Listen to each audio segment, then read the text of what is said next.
ശ്രീരാജ് ഈ പറഞ്ഞതുപോലെ CPM-ഉം BJP ഒരേ തൂവൽ പക്ഷികളാണോ? CPM-ഉം BJP ഒരേ തൂവൽ പക്ഷികളാണ് എന്ന് കോൺഗ്രസ് പറയുന്നതിന് ഒരു വശമുണ്ട്. കാരണം കോൺഗ്രസിനെ സംബന്ധിച്ചിടത്തോളം ഒരു വോട്ട് ബാങ്ക് രാഷ്ട്രീയമുണ്ട്. ശശി തരൂർ MP വിഴിഞ്ഞം പരിപാടിക്ക് പോകത്തിന് ഒരു വോട്ട് ബാങ്ക് രാഷ്ട്രീയമാണ്. ഞങ്ങൾ വ്യക്തമായിട്ട് ഞങ്ങളുടെ അഭിപ്രായം നിലപാട് പറയും. ഞാൻ കേൾക്കട്ടെ, കഴിഞ്ഞ 10 വർഷത്തിന് മുമ്പ് വരെ തിരുവനന്തപുരം നഗരസഭയുടെ അവസ്ഥ എന്തായിരുന്നു? തിരുവനന്തപുരം നഗരസഭ അവിടുത്തെ ഈ പറയുന്ന അഴിമതികളെല്ലാം ആരാണ് കൊണ്ടുവന്നത്? കഴിഞ്ഞ 2 ടേൺ കൊണ്ട് BJP പ്രതിപക്ഷത്ത് വന്നപ്പോഴേ നഗരസഭയുടെ എല്ലാ അഴിമതികളും പുറത്തു കൊണ്ടുവന്നത് BJP ആണ്. എല്ലാ സമരവും നടത്തിയത് BJP ആണ്. ഇവർ BJP നടത്തിക്കൊണ്ട് ഞങ്ങൾ ഔട്ടായി പോകാതിരിക്കാൻ വേണ്ടി ഞങ്ങൾ അതിനകത്ത് അതിനകത്ത് സമരം നടത്തി വിജയിച്ചവരാണ്. നഗരസഭയ്ക്കകത്ത് ആ നഗരസഭാ സമ്മേളനം കൂടാൻ സമ്മതിക്കാതെ അതിനകത്ത് ഞങ്ങളുടെ കൗൺസിലർമാർ എത്ര ദിവസമാണ് ഇരുന്നതെന്ന് അറിയാമോ? ഊണും ഉറക്കവും ഉപേക്ഷിച്ച് എത്ര പേര് ആശുപത്രിയിലായി. എത്ര വലിയ സഹന സമരം ഈ തലസ്ഥാന നഗരം രക്ഷിക്കാൻ വേണ്ടി ഞങ്ങൾ ചെയ്തു. അവിടെ കോൺഗ്രസിന്റെ നിലപാടെന്താണ്? എല്ലാ സ്ഥലവും നോക്കൂ, നിയമസഭയ്ക്കകത്ത് ഈ സംസ്ഥാനത്തെ മുഴുവൻ തദ്ദേശ സ്വയംഭരണ സ്ഥാപനങ്ങളും ഒരു വാർഡിന്റെ പേരിൽ ഇപ്പൊ തിരുവനന്തപുരത്ത് എടുത്താൽ 100 കോർപ്പറേഷൻ വാർഡും പൊളിച്ചെഴുത്തിന്റെ മാറ്റത്തിന് വേണ്ടിയിട്ടുള്ള ബില്ല് കൊണ്ടുവന്നു. കോൺഗ്രസ് എന്ത് ചെയ്തു? വെളിയിലിറങ്ങിപ്പോയി. സഹായിച്ചു കൊടുക്കുകയല്ലേ ചെയ്തു. കോൺഗ്രസിന് കിട്ടില്ല, അവർക്കും കിട്ടട്ടെന്ന് പറയും. തിരുവനന്തപുരത്തെ നേമത്ത് ഈ K മുരളീധരനെ കൊണ്ട് ഉയർത്തിയത് എന്തിനു വേണ്ടിയിട്ടാണ്? BJP പരാജയപ്പെടുത്താനുള്ള ഒറ്റമുദ്ര. തൃശ്ശൂർ പെട്ടുപോയില്ലേ? എന്തൊരു അഡ്ജസ്റ്റ്മെന്റ് നടന്നപ്പോഴും പെട്ടുപോയില്ലേ? തൃശ്ശൂർ ആരൊക്കെ തമ്മിലായിരുന്നു അഡ്ജസ്റ്റ്മെന്റ്?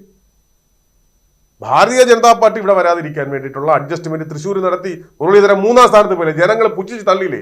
കച്ചവട പുറത്തൊന്നുമില്ല. ഇങ്ങനെ എടുത്താൽ ഓരോന്നോരോന്ന് എണ്ണി പറഞ്ഞാൽ കോൺഗ്രസും അതോടൊപ്പം തന്നെ CPM-ഉം തമ്മിലുള്ള അന്തർധാര വളരെ വലുതാണ്.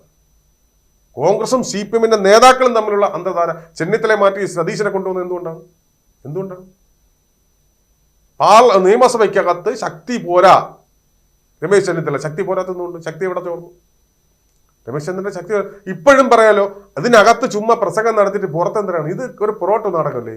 ഏതെങ്കിലും വിഷയത്തിൽ ഇടപെടുന്നുണ്ടോ? ഏതെങ്കിലും ഒരു വിഷയത്തിൽ ശക്തമായിട്ട് ഇടപെടുന്നു, അത് പൂർത്തീകരിക്കാൻ വേണ്ടി തയ്യാറാകുന്നുണ്ടോ? ഇതിവിടെ കോൺഗ്രസും ഇവരും തമ്മിൽ CPM-ഉം തമ്മിൽ ഒരു വളരെ അന്തധാരയുണ്ട്. കഴിഞ്ഞ നിയമസഭാ തെരഞ്ഞെടുപ്പിൽ നമുക്ക് വ്യക്തമാക്കാം. പാലക്കാട്, അതുപോലെ തന്നെ സിദ്ദിഖ് ജയിച്ച സ്ഥലങ്ങൾ, ഇതൊക്കെ വെച്ച് നമ്മൾ നോക്കുന്ന സമയത്ത് കൃത്യമായിട്ടൊരു അജണ്ടയുടെ ഭാഗമായി BJP വന്നു കഴിഞ്ഞാൽ അവിടെ പരാജയപ്പെടുത്താൻ ഞങ്ങൾ ഒരുമിച്ചാണ് എന്നുള്ള ഒരു തത്വത്തിലാണ് പോകുന്നത്. അതാണ് ഞാൻ പറയട്ടെ, കോൺഗ്രസിന്റെ കഴിഞ്ഞ ഉമ്മൻചാണ്ടി സർക്കാരിന്റെ ഭാഗത്ത് ഓപ്പറേഷൻ അനന്തര അവസാനം എന്തുകൊണ്ടാണ് പൂട്ടി? ആരെ സംരക്ഷിക്കാൻ വേണ്ടി? കോൺഗ്രസിന്റെ നേതാവിന് വേണ്ടിയിട്ടല്ലേ? കോൺഗ്രസിന്റെ നേതാവിന് വേണ്ടിയിട്ടല്ലേ ഓപ്പറേഷൻ അനന്ത പൂട്ടി വെച്ചത്? നമുക്കെല്ലാം അറിയാം. അതിലോട്ട് ഞാൻ കൂടുതൽ ചർച്ചയ്ക്ക് പോകുന്നില്ല. അപ്പോൾ അവിടെയും അത് പൊളിച്ചെഴുതിയത് ആരാണ്? കോൺഗ്രസിന് വേണ്ടിയിട്ടാണ്. അവിടെയാണ് പറഞ്ഞത്. ഇപ്പോൾ പല സംവിധാനങ്ങൾ എടുത്തു കഴിഞ്ഞാൽ നമ്മൾ തിരുവനന്തപുരത്തിന്റെ വികസനത്തിൽ ഞാൻ UDF-ന്റെ ഭരണകാലഘട്ടത്തിൽ മന്ത്രിമാരുണ്ടായിരുന്നു. ശിവകുമാർ മന്ത്രിയായിരുന്നു. 3 മന്ത്രിമാർ തിരുവനന്തപുരത്തുണ്ടായിരുന്നു. എന്ത് മാറ്റം തിരുവനന്തപുരത്ത് കൊണ്ടുവരാൻ വേണ്ടി സാധിച്ചു? എന്ത് മാറ്റം തിരുവനന്തപുരത്തിന് കൊണ്ടുവന്നു? ഒരു മാറ്റം കൊണ്ടുവരാൻ സാധിച്ചില്ല. തലസ്ഥാന നഗരിയെ പരിപൂർണമായിട്ടും നിങ്ങൾ ബാംഗ്ലൂർ സിറ്റി പോയി നോക്കണം, ചെന്നൈ സിറ്റി പോയി നോക്കണം, ഓരോ സ്റ്റേറ്റ് ക്യാപിറ്റൽ പോയി നോക്കണം. സിറ്റികളെ അപേക്ഷിച്ച് നോക്കുകയാണെങ്കിൽ തിരുവനന്തപുരത്തെക്കാളും ഏറ്റവും അധികം ജനസാന്ദ്രതയുള്ള സിറ്റികളാണ് മറ്റുള്ളതല്ല.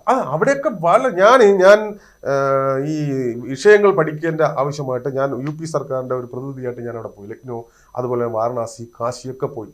ഞാനവിടെ പോയി അന്തം വിട്ടുപോയി. കാരണം എന്താ വെച്ചാൽ കമാൻഡ് സിസ്റ്റം ഉണ്ട്. കമാൻഡ് സിസ്റ്റംസ് എല്ലാ CCTV ഇതേപോലത്തെ വലിയ റൂമിനകത്തിരുന്നുണ്ട്. ഒരു നഗരം മൊത്തം അവിടെ കാണുകയാണ്. ഒരു നഗരം മൊത്തം ഒരൊറ്റ വിൻഡോയിൽ കാണുകയാണ്. മനസ്സിലായില്ലേ? അവിടെ ഒരു പോലീസ് ഉദ്യോഗസ്ഥൻ ഞങ്ങൾ നിൽക്കുന്ന സമയത്ത് മാറി ഷെഡിലോട്ട് പോയിരിക്കുകയാണ്. അപ്പൊ അവിടെ കമാൻഡ് കൊടുക്കുകയാണ്. വിജിലന്റ് ആവുന്ന കമാൻഡ് കൊടുക്കുകയാണ്. എന്ന് വെച്ചാൽ ആ 100 കോർപ്പറേഷൻ വാർഡിൽ എന്ത് നടന്നാലും ആ സ്പോട്ടിൽ അറിയുന്ന സംവിധാനം ഇവിടെ ഉണ്ട്. ഇവിടെ പൂർത്തീകരിക്കാൻ പറ്റില്ല. 2017 തീർക്കേണ്ട പദ്ധതി 2020 22 23 24 ജൂണായി, ഏപ്രിലായി, ജൂണായി, ജൂലൈ ആയി. എവിടെ എത്തി? കേന്ദ്ര ഗവൺമെന്റ് ഫണ്ടാണ്. മൾട്ടി ലെവൽ പാർക്കിംഗ് അമൃത് പദ്ധതിയുടെ പേരിൽ കോർപ്പറേഷനകത്തിരിക്കുന്നു. എന്ത് ഗുണം? ആർക്ക് ഗുണം? ഇവിടെ ഷെയർ മാർക്കറ്റാണ്.